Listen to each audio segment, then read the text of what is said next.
میں ان کو یہ بتانا چاہتا ہوں کہ جب کہیں، اور ان کے جو چاہنے والے ہیں وہ اس بات کو بھی بہت ہی میں دھیمے لہجے میں کہہ رہا ہوں، اس بات کو سنیں کہ عربی میں، حدیث میں، قرآن میں جب کوئی ایسا لفظ آئے جس کے معنی معلوم کرنا ہو، معنی مشکل ہو، سمجھ میں نہ آئے، تو کلام عرب سے شواہد میں پیش کیا جاتا ہے۔ شاعر کا کلام، جو عربی شاعر، خصوصاً عربی جاہلی اشعار عہد جاہلیت کے جو شعراء ہیں، ان کا کلام نظیر بنتا ہے، ان کا کلام گواہ بنتا ہے۔ اور اس کے بعد کے شعراء جتنے بھی ہیں، عربی کے کسی لفظ کے معنی کو سمجھنے کے لیے، اس معنی کو متعین کرنے کے لیے وہاں پر کلام عربی کو گواہ بنایا جاتا ہے۔ تو میرے ہاتھ میں یہ دیوان ابی طیب متنبی ہے، یہ دیوان ابی طیب متنبی ہے، اور اس کی شرح ہے، اور اس کی شرح کے صفحہ نمبر 22 پر میں آپ کو دکھا دوں کہ اس کے کہنے والے جو ہے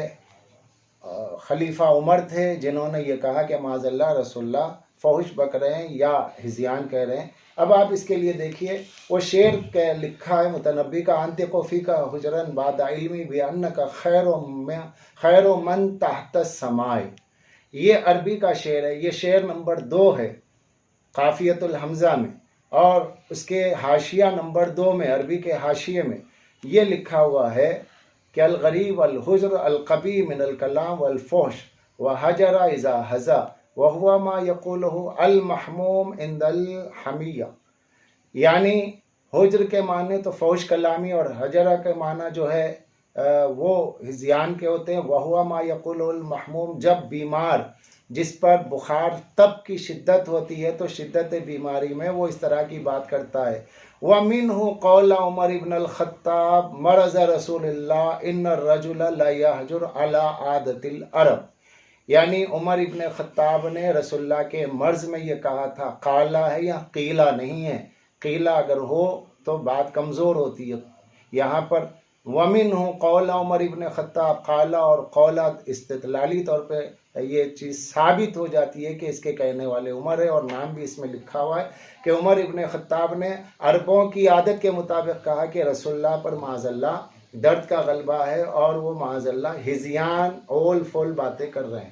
یہ آپ دیکھ لیجئے گا، اور ہمارے ناظرین میں جو اہل سنت ہیں اور عربی داں ہیں وہ اس کو دیکھیں، اور جو اردو داں دیکھ رہے ہوں تو اپنے علماء کو بتائیں۔ یہ میں نے بڑی تحقیق و جستجو کے بعد اس کو نکالا۔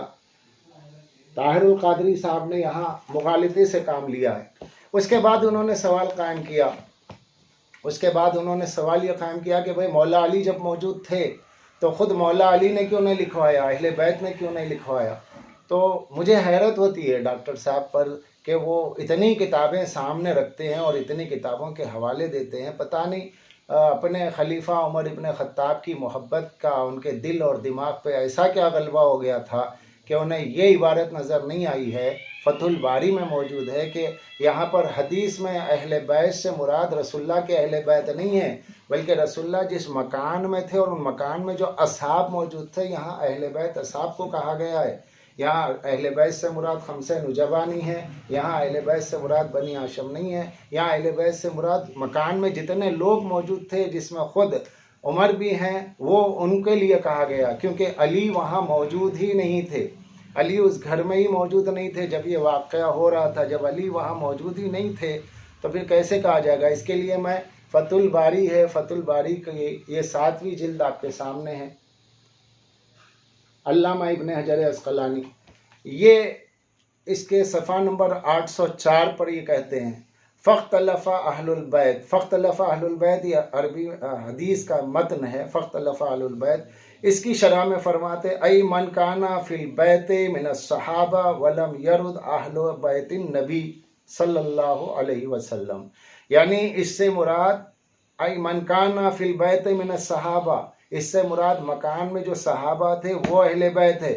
صحابہ سے یہاں پر اہل بیت سے مراد ولم یرد اہل بیت النبی، یہاں پہ اہل بیت سے مراد نبی کے اہل بیت نہیں ہے، یہاں پر اہل بیت سے مراد صحابہ ہیں، یہاں اہل بیت سے مراد صحابہ ہیں، یہاں اہل بیت سے مراد صحابہ ہیں۔ علی ان میں موجود نہیں ہے، علی کا ان سے کوئی تعلق نہیں ہے، علی اہل بیت رسول میں آتے ہیں، اصحاب میں نہیں آتے ہیں۔ آپ نے جو سوال قائم کیا کہ علی نے کیوں نہیں لکھوایا، آپ مجھے یہ بتائیں کہ اب اس عبارت کو آپ نے پڑھا تھا کہ نہیں پڑھا تھا؟ یہ خط کشیدہ آخری جملہ ہے، اس کو دیکھ لیجئے گا۔ میں نہیں سمجھتا کہ طاہر القادری صاحب نے اسے نہیں دیکھا ہوگا، تجاہل عارفانہ سے کام لیا ہوگا۔ یقیناً انہوں نے تجاہل عارفانہ سے کام لیا ہے، جان بوجھ کر کے انجان بنے ہیں تاکہ جو ہے خلیفہ ثانی کی وکالت کر سکیں۔ اب عشق رسول کہاں چلا گیا؟ اب محبت رسول کہاں چلی گئی؟ اب محبت رسول میں آپ کیوں نہیں کہتے؟ آپ نے یہ سوال قائم کیا ہے کہ اس کے بعد سرکار دو عالم تاجدار مدینہ صلی اللہ علیہ وآلہ وسلم کچھ دن زندہ رہے، 3 دن رہے، بہرحال جتنے بھی دن رہے، وہاں مولا علی نے کیوں نہیں لکھوایا؟ اگر مولا علی لکھواتے تو مانتا کون؟ وہاں پر ایک طبقہ تو لکھوانے کے لیے تیار تھا، جو لکھوانے کے لیے تیار تھا انہیں تو روکا جا رہا تھا۔ اب مولا علی اگر لکھواتے تو مانتا کون تھا وہاں پر؟ پھر وہی جھگڑا ہوتا، جب رسول اللہ کے سامنے حضور کے حکم کو نہیں مانا جا رہا ہے تو اگر مولا علی دکھاتے تو مانتا کون تھا؟ آپ اس بات کی ضمانت دینا کہ مولا علی لکھواتے تو مانتا کون؟ اس لیے یہ سوال قائم کرنے کے بجائے آپ اس سوال کا جواب دیجئے گا کہ جب رسول اللہ نے دوات و قلم مانگا تو اتنے لوگ وہاں موجود تھے، تو صرف آپ کے خلیفہ عمر ابن خطاب نے کیوں وہاں پر ممانعت کی؟ کیوں وہاں پر یہ جو بیجا جملہ کہا؟ کیوں یہ گستاخی کی کہ رسول اللہ نے شدت مرض میں، شدت درد میں معاذ اللہ اول فول باتیں کر رہے ہیں؟ یہ سب آپ کی کتابوں سے ثابت ہے۔ اور اللہ فرما رہا ہے بسم اللہ الرحمن الرحیم وَمَن يَعْصِ اللَّهَ وَرَسُولَهُ فَقَدْ ضَلَّ ضَلَالًا مُبِينًا۔ جو اللہ اور رسول کا نافرمان ہے وہ کھلے طور پر گمراہی میں ہے۔ تو جب رسول اللہ کی شان میں گستاخی ثابت ہو گئی، عدالت ثابت ہو گئی، تب اب کہاں صحابیت کی بات کر رہے ہیں؟ کون سی صحابیت باقی رہتی ہے؟ کون سی عظمت باقی رہتی ہے؟ عظمت رسول کو دیکھیں یا عظمت خلیفہ کو دیکھیں؟ آپ اپنے خلیفہ کی عظمت کو دیکھ رہے ہیں، ان کی وکالت کر رہے ہیں۔ خدا کرے قیامت کے دن آپ انہی کے ساتھ محشور ہوں، میری تو یہی دعا ہے۔ اور اگر اس سے پہلے اگر آپ سرکار دو عالم کی بارگاہ بے کس پناہ میں رجوع ہوتے ہیں اور ان حوالے جات کو ملاحظہ کرنے کے بعد کہ ان حوالے جات میں کوئی جھول نہیں ہے اور میں کوئی ایسی بات نہیں کہہ رہا ہوں کہ جس سے کسی کی دل آزاری ہو سکے، کیا مجھے عشق رسول میں یہ کہنے کا حق نہیں ہے کہ جو گستاخ رسول ہے وہ ملعون ہوتا ہے؟ کیا مجھے یہ کہنے کا حق نہیں ہے کہ جو گستاخ رسول ہوتا ہے وہ گمراہ ہوتا ہے؟ اور جو ہے گمراہ کی ساتھ دے یا گمراہ کی تائید کرے اسے کیا کہا جائے؟ یہ کتابیں موجود ہیں، یہاں باتیں علمی ہو رہی ہیں، یہاں کوئی ایسی بات نہیں کہی جا رہی ہے کہ جس کے اوپر کوئی چراغپا ہو سکے۔ لہٰذا آپ اللہ کی بارگاہ میں رجوع ہو، توبہ کرے، اور سرکار دو عالم کی بارگاہ میں رجوع ہو، توبہ کرے اور برسر عام اس بات کا اعلان کرے۔ مجھے تو آپ سے یہ توقع تھی، میں تو یہ سمجھ رہا تھا کہ آپ اتنے بڑے اسکالر اور محقق ہیں، تو میں سمجھا کہ شاید آپ واقع کرتاس میں بخاری کی روایت پہ تحقیق کر کے روایت ہی کو غلط ثابت کریں گے، لیکن آپ نے تو روایت کی تائید میں خلیفہ کی تائید کی ہے اور گستاخی یہاں ثابت ہو رہی ہے، تو سیدھے سیدھے یہ تو گستاخ رسول کی حمایت ہو گئی ہے۔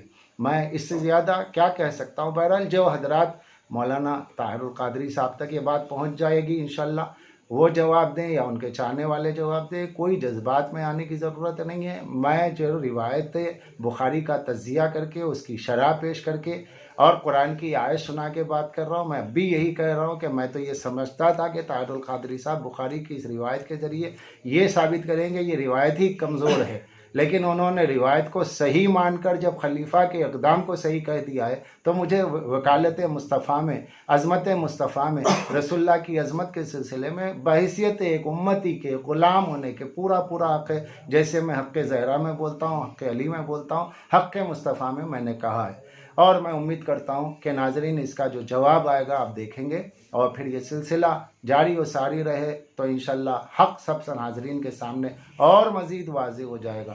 والسلام علی من اتبع الہدی۔